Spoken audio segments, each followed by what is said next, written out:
কত সুন্দর একটা ফার্ম। ওই পাশে ছোট গরু আছে, এগুলা সব বাচ্চা।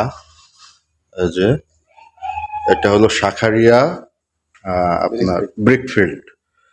এখন আমরা এখানে আসলাম বায়োজিৎ ভাইয়ের ফার্মে। মূলত এই যে গরুটা, এটা ক্যালসিয়াম ফল হয়েছে। ক্যালসিয়াম ফল হওয়ার কারণে তাকে এখন ক্যালসিয়াম পুশ করা হবে। তো ভাই নিচে ম্যাজিক্যাল নিছে, কিউমিট বিসি নিছে, সেই সাথে ভাইয়ের পছন্দের অ্যামাইনোভিটটা নিছে। তো সব কিছু মিলিয়েই এখন আসলে আমরা রেজাল্টটা দেখতে চাই। রেজাল্টটা আপনাদেরকে জানাতে পারবো বিকাল নাগাদ। তো ইনশাল্লাহ আশা রাখি খুব ভালো কিছু হবে, ভালো একটা রেজাল্ট পাবো।